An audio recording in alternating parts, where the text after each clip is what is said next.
Good morning. Welcome to పావన Prashanth GJ songs. ఈరోజు ఏంటంటే నేను మార్నింగ్ దోశ చేయబోతున్నానండి. ఈరోజు టిఫిన్ చేయబోతున్నానండి. ఏంటంటే దోశ చేయబోతున్నాను. దోశకి ఏంటంటే ఈ కప్పు ఉంది కదండి, ఈ కప్పుతోని నేను 4 కప్స్ బియ్యం పోసుకున్నానండి. ఈ రీతిగా బియ్యం పోసుకున్నాను. ఈ 4 కప్తోని దీనికి ఈ మినపప్పు కూడా ఒక 1/2 కప్పు పోసుకుంటే సరిపోతుంది. నేనైతే ఈ రీతిగా గుండుపప్పు తీసుకున్నానండి. గుండుపప్పు ఒక 1/2 కప్పు ఈ రీతిగా మనము పోసుకొని మొత్తము కలుపుకొని, ఇంకా ఇందులో కావాలనంటే మనము శనగపప్పు కూడా వేసుకొని వీటిని ఏం చేయాలనంటే ఒక 8 అవర్స్ మనం చక్కగా నానబెట్టుకోవాలి. నీళ్లు పోసి ఒక 3 టైమ్స్ చక్కగా కడుక్కొని 4 టైము ఆ వాటర్ అందులోనే పోసేసి ఒక 8 నానబెట్టుకున్న తర్వాత వాటిని మళ్ళొకసారి ఆ నీళ్ళు కడిగేసి మొత్తం మిక్సీకి పట్టుకోవాలి. మిక్సీ పట్టుకున్న ఆ పదార్థాన్ని మనము చక్కగా ఈ రీతిగా అవి మిక్సీ పట్టుకున్నాం. బియ్యము, మినప్పప్పు, ఇష్టమున్న వాళ్ళు శనగపప్పు కూడా వేసుకొని నానబెట్టుకోవచ్చండి. ఆ నానబెట్టుకున్న పదార్థము ఈ రీతిగా మనం మిక్సీకి పట్టుకున్న తర్వాత చక్కగా ఈ రీతిగా అవుతుంది. ఫ్రెండ్స్ చూడండి, దోశ బ్యాటరీ ఈ రీతిగా చక్కగా తయారైంది.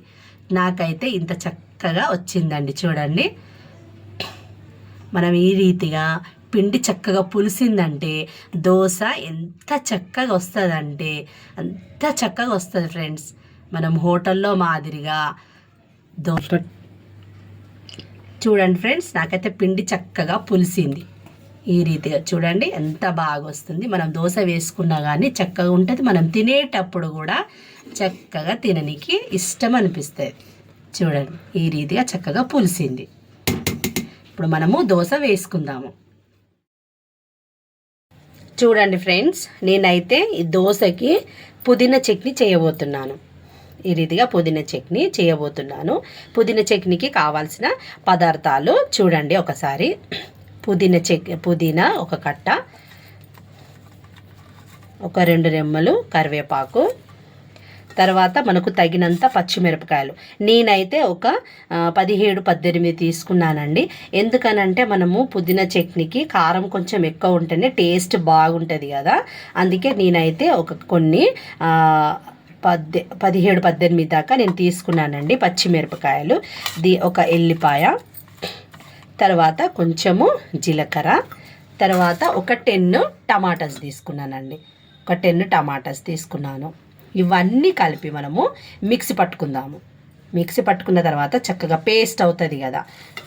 ఈ పదార్థాలు అయితే నేనైతే చాలా మట్టుకైతే ఏం చేస్తానంటే పుదీనా చట్నీ చేస్తాను. పుదీనా చట్నీ ఏంటంటే మనం తింటే పిల్లలకు కానీ మనకు కానీ ఆరోగ్యానికి చాలా మంచిది కదా ఫ్రెండ్స్. అందుకే నేనైతే పుదీనా చట్నీ చేస్తాను. ఇడ్లీకి అయితే నేను పల్లి చట్నీ ఆ చట్నీ చేస్తాను, కానీ నేనైతే దోశకైతే చాలా మట్టుకు పుదీనా చట్నీ చేస్తాను ఫ్రెండ్స్. ఇదంతా ఒకసారి మనము చక్కగా మిక్సీ పట్టుకుందాం.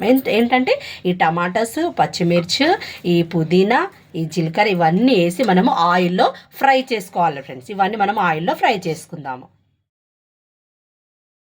చూడండి ఫ్రెండ్స్, నేనైతే ఒక కడాయి తీసుకున్నాను. పుదీనా చట్నీకి ఒక కడాయి తీసుకున్నాను. తర్వాత మనం స్టవ్ ఆన్ చేసుకొని ఆయిల్ హీట్ కాగానే మనము ఇందులో వేసుకుందాము.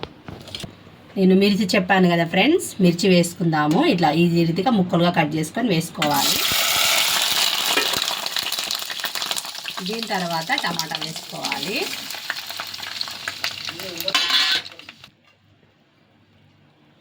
ఇందులోనే మనము కొంచెము కొత్తిమీర వేసుకుందామండి. కొత్తిమీర వేసుకుంటే చాలా టేస్ట్గా ఉంటుంది. మీకు ఒకవేళ ఇష్టం ఉంటే ఇది వేసుకోవచ్చండి. కొత్తిమీర లేని వాళ్ళు స్కిప్ చేయొచ్చు, కానీ కొత్తిమీర వేస్తే మాత్రం చాలా టేస్ట్గా ఉంటుంది ఫ్రెండ్స్. ఒకసారి మీరు ఇలా ట్రై చేసి చూడండి. ఇందులోనే మనము కొంచెము జీలకర్ర వేసుకుందాము. తర్వాత కొంచెం తగినంత సాల్ట్ వేసుకుందాం. ఇది మగ్గేంత వరకు మనము మూత పెట్టుకుందాం ఫ్రెండ్స్. ఇది మగ్గేంత వరకు మనం మూత పెట్టుకు చక్కగా మెత్తగా మగ్గాలి ఫ్రెండ్స్. మనం మిక్సీకి పట్టేలాగా చక్కగా మగ్గాలి. మగ్గేంత వరకు మనం ఏం చేద్దామంటే ఒక 2-3 మినిట్స్ మనము మూత పెట్టుకుందాం. చూడండి ఫ్రెండ్స్, మనము టమాటా చట్నీకి మనం ఏమేమి చేసుకుందాం అనుకున్నాము, పుదీనా, పచ్చిమిర్చి, టమాటా, ఎల్లిపాయ, కొత్తిమీర వేసుకున్నాం కదా ఫ్రెండ్స్. దాన్ని నేను ఈ రీతిగా పేస్ట్ చేశాను. ఈ పేస్ట్ మనం ఒక గిన్నెలో వేసుకుందాం. ఒక గిన్నెలో వేసుకున్న తర్వాత చూడండి, నేనైతే చట్నీ మొత్తము ఇందులో మిక్సర్ నుండి ఇందులో గిన్నెలో వేసుకున్నానండి. దీనికి మనం పోపు పెట్టుకుందాము. చట్నీ చూడండి ఈ మాదిరిగా చక్కగా ఉండాలి. చూడండి ఎంత బాగుంది చట్నీ. ఈ రీతిగా ఉండాలి. మనం దీనికి నేను ఒక కడాయి పెట్టుకున్నానండి పోపుకి. తర్వాత మనము స్టవ్ ఆన్ చేసుకొని ఆయిల్ పోసుకుందామండి. కొంచెం ఆయిల్ వేద్దాము. కొంచెం ఆయిల్ పోసుకుందాము. పోపుకైతే నేను గిన్నె పెట్టుకున్నానండి. తర్వాత కొంచెం మనము ఆవాలు వేసుకుందాము. కొన్ని ఆవాలు. ఇది కాగానే కొంచెం జీలకర్ర వేసాను. తర్వాత ఒక ఎండుమిర్చి,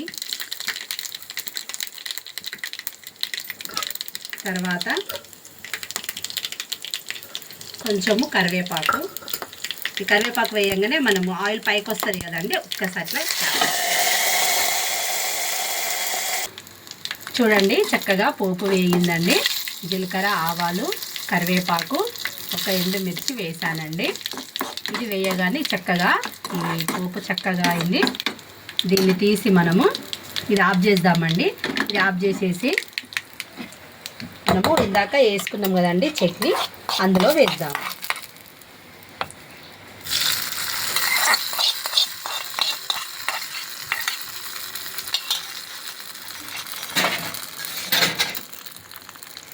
చూడండి ఫ్రెండ్స్, చట్నీ ఎంత బాగా అయింది.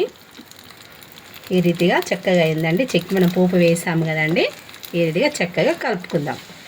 ఇది మొత్తం ఆయిల్ చూడండి ఫ్రెండ్స్, చూడండి ఇదంతా చక్కగా మనము కలుపుకుందాం. ఆయిల్ అంతా, ఈ పోపు అంతా ఇందులో మనకు చట్నీలో కలిసేలాగున చక్కగా కలుపుకుందాం. చూడండి చట్నీ అయితే ఈ మాదిరిగా తయారైపోయింది. ఇప్పుడు మనము దోశ వేసుకుందాం. చూడండి ఫ్రెండ్స్, నేనైతే ఒక ప్యాన్ పెట్టుకున్నాను దోశ వేయడానికి. ప్యాన్ పెట్టుకున్న తర్వాత మనము ఆనియన్ ఈ రీతిగా కొంచెము ఈ రీతిగా రాసుకుందామండి. ఆయిల్ చక్కగా ఈ రీతిగా రాయాలి. ఈ రీతిగా ఎంత మంచి ఆయిల్ రాస్తే మనకు ఆనియన్తో రాస్తే మనకు దోశ అంత చక్కగా వస్తుంది ఫ్రెండ్స్. ఈ రీతిగా మనము దోశ పిండి ఈ రీతిగా మనం కలిపాము కదా ఫ్రెండ్స్, దీన్ని మనము దోశలాగా వేసుకుందాం. చూడండి ఫ్రెండ్స్, ఈ రీతిగా చక్కగా మనము రౌండ్ షేప్గా చేసుకోవాలి. చేసుకున్న తర్వాత రౌండ్గా మనము ఆయిల్ పోసుకుందాం ఫ్రెండ్స్. ఈ రీతిగా చక్కగా ఆయిల్ పోసుకుందాము. లైట్గా ఇట్లా ఈ సైడ్లకి బ్రౌన్ కలర్ రావాలండి. రాగానే మనము దోశ తీసేసుకుందాము. చూడండి ఫ్రెండ్స్ ఎంత రౌండ్గా వచ్చింది. చక్కగా బ్రౌన్ కలర్ కూడా వస్తుంది కదండి. చూడండి ఫ్రెండ్స్, ఈ రీతిగా మనము సైడ్ నుంచి చక్కగా తీసుకుందాం దోశ. ఈ రీతిగా చక్కగా తీసుకుందాం. చూడండి ఫ్రెండ్స్, ఈ రీతిగా చక్కగా దోశ వచ్చింది. దీన్ని మనము ఈ రీతిగా వేసుకొని చట్నీ దోశ అనేది పుదీనా చట్నీ చేశాను ఫ్రెండ్స్. పుదీనా చట్నీ దోశ ఈ రీతిగా చేసుకొని ఒకసారి మీరు తిని ట్రై చేయండి ఫ్రెండ్స్. చాలా అంటే చాలా బాగుంటుంది. ఈ రెసిపీ గినక, ఈ టిఫిన్ గినక మీకు నచ్చినట్లయితే ప్లీజ్ ఫ్రెండ్స్ లైక్ చేయండి, షేర్ చేయండి, సబ్స్క్రైబ్ చేయండి. Bye friends.